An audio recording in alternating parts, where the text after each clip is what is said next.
नमस्कार। भूमि न्यूज के विशेष कार्यक्रम इतिहास के पन्नों से में आप सभी सुधी दर्शकों का स्वागत है। जैसा कि अभी हम देख रहे हैं कि इतिहास के तथ्यों के साथ किस प्रकार से छेड़छाड़ किया जा रहा है और उस छेड़छाड़ का असर क्या होने वाला है और क्या होगा, इस बात को समझने के लिए हमने इस कार्यक्रम की शुरुआत की। आज हमारे साथ हैं प्रगतिशील लेखक संघ के प्रांतीय उपाध्यक्ष पंकज श्रीवास्तव।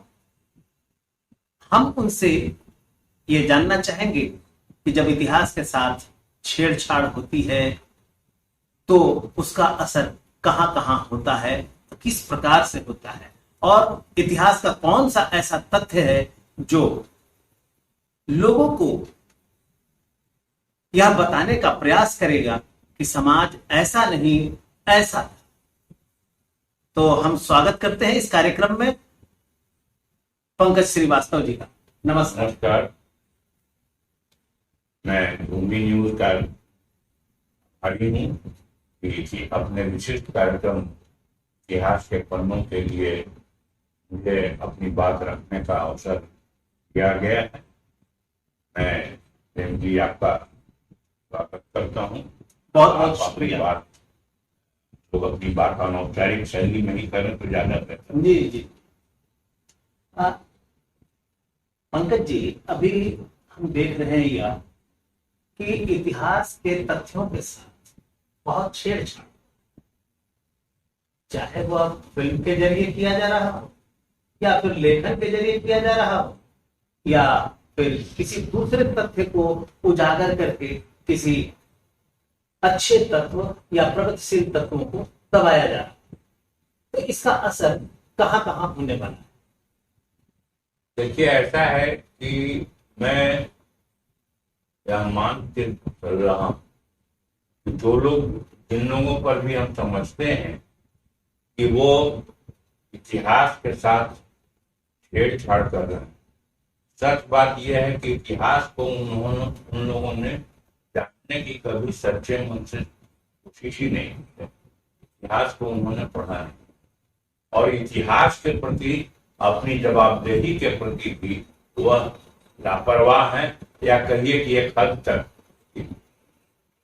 पर इतिहास द्रोह का आरोप लगाया जाना चाहिए।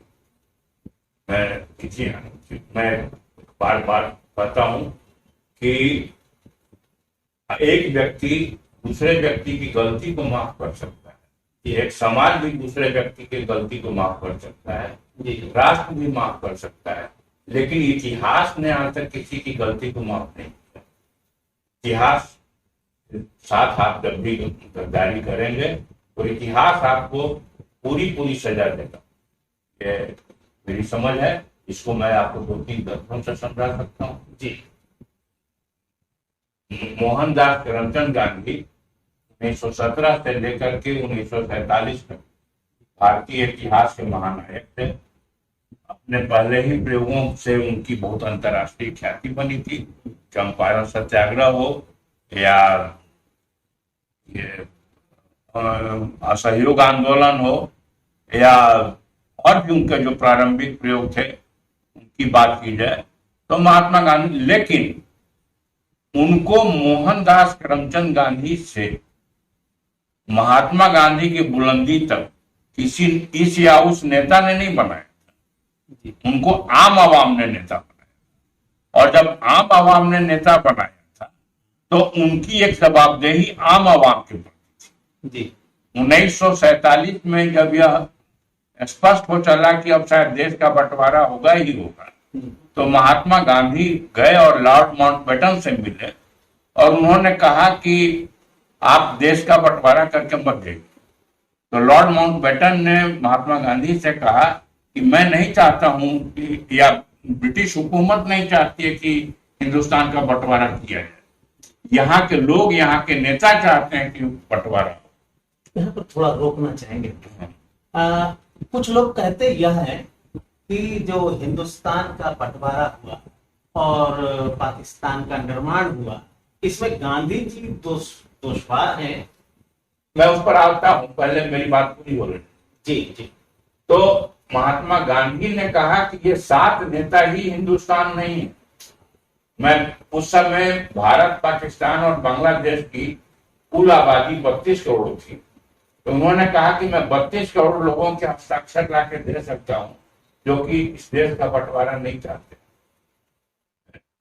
लेकिन जब महात्मा गांधी लौट करके आए तो अचानक उनको लगा कि नहीं, नेहरू और पटेल उनके दो सबसे विश्वस्त सहयोगी रहे थे वर्षों नहीं दशकों तक, और वही जब उनकी बात नहीं मान पा रहे हैं, गांधी बहुत निराश हो, और निराशा में उनका एक बहुत महत्वपूर्ण भाषण, स्टेटमेंट है, भाषण न कहिए, वक्तव्य है।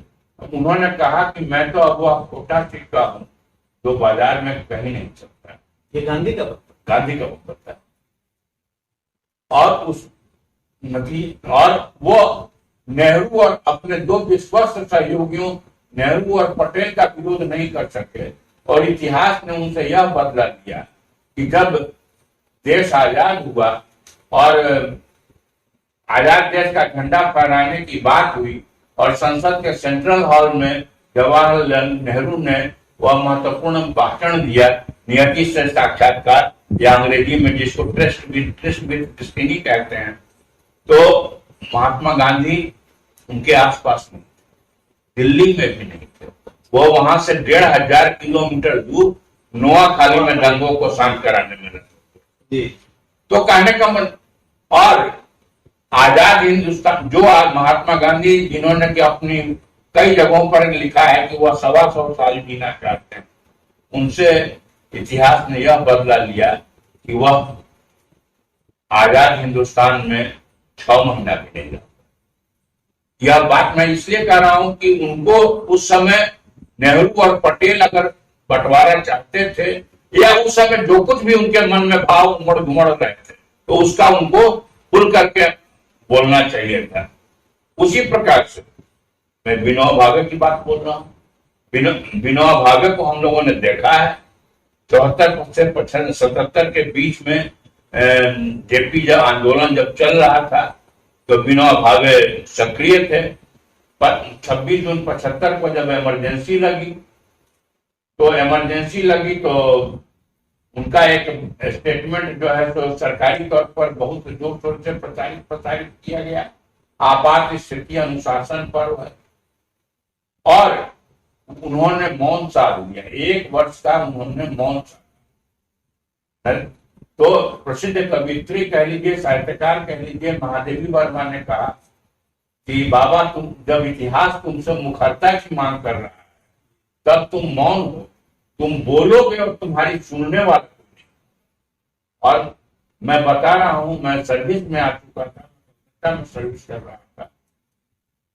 हिंदुस्तान में जहां पर लोग मंदिर और मस्जिद के ईंट और गारे के लिए जान दे देते हैं, जान ले लेते हैं, उस मुल्क में गो हत्या जैसे संवेदनशील मुद्दे पर आमरण अनशन करते हुए विनोबा भावे ने मृत्यु का वर्ण किया, लेकिन कोई चू चौपड़ पूरे हिंदुस्तान में कहीं नहीं, उनका कोई सुनने वाला। ये इतिहास में उनसे पढ़ा। यानी कि जो समय है उस वक्त अगर आप नहीं बोल रहे, हाँ, तो आपको इतिहास माफ नहीं। इतिहास उन्होंने जयप्रकाश नारायण को भी देखा। 77 के इलेक्शन के दौरान पहला जो मीटिंग जयप्रकाश नारायण ने एड्रेस किया 20 जनवरी 1977 को पटना गांधी मैदान में, तो उसमें उन्होंने कहा कि अगर उन्होंने आम लोगों को विश्वास दिलाया कि जो विरोधी दल जीत करके आएंगे, जनता पार्टी की सरकार बनेगी, तो जनता पार्टी की सरकार जनता के भले के लिए काम करेगी, और अगर वह नहीं करेगी तो जयप्रकाश जिंदा नहीं कर सके। और जेपी का एक वह दौर था जब 5 जून 74 को जेपी ने संपूर्ण क्रांति शब्द का उद्घोष किया था। उसके 2 दिन पहले सरकार के प्रतिनिधि के हैसियत से इंदिरा जी के 2 प्रतिनिधि, 2 मंत्री, उनके काबीना के 2 मंत्री, राजा दिनेश सिंह और उमाशंकर दीक्षित, वो 2 आदमी आए थे और उन्होंने जयप्रकाश नारायण से मुलाकात की थी पटना में, और उन लोगों ने कहा था कि अगर वो अपना आंदोलन स्थगित कर दें तो सरकार उनकी वादी बातें मान ले। लेकिन जेपी ने कहा कि आंदोलन तो जनता का है, मैं तो महदहुआ हूं और आंदोलन वापस लेने का अधिकार। और लेकिन वही जेपी जब 77 का इलेक्शन जीत गए तो उन्होंने कहा कि आंदोलन को 1 साल के लिए स्थगित किया जाता है। मैं व्यक्तिगत रूप से आपको बोल रहा हूं कि मैंने जयप्रकाश नारायण से कहा कि 3 साल पहले आपके वक्तव्य से यह आपका आंदोलन स्थगित करना मेल नहीं खाता है, लेकिन जेपी ने मेरी बातों का जवाब नहीं दिया, वो मौन रह गए। लेकिन हुआ क्या, उन्होंने कहा था कि आंदोलन 1 साल के लिए स्थगित किया जाता है। 1 साल के बाद आंदोलन को उन्होंने टटोलने की कोशिश की होगी, आंदोलन कहीं नहीं था, बिफर चुका था। और जेपी ने तत्कालीन प्रधानमंत्री मोरारजी देसाई को एक लंबा खत लिखा था जो कि दिनमान में सकल छपा था। तो उनको जयप्रकाश नारायण को लोकनायक किसी मोरारजी देसाई या किसी अटल बिहारी वाजपेयी या किसी कर्पूरी ठाकुर ने नहीं बनाया था, उनको लोकनायक लोक ने बनाया था। लोक ने बनाया था और उनके कर्मों ने बनाया था। उनके कर्म और लोक से के प्रति वो अपनी बात कहने से चूक गए, और नतीजा क्या हुआ, जनता पार्टी की उनकी जिंदगी में। बहुत बहुत शुक्रिया, आपने बहुत अच्छे अच्छे तथ्यों को आपने रखा। जैसा कि आपने कहा कि महात्मा गांधी ऐसा कभी नहीं चाहते थे कि हिंदुस्तान का बंटवारा हो,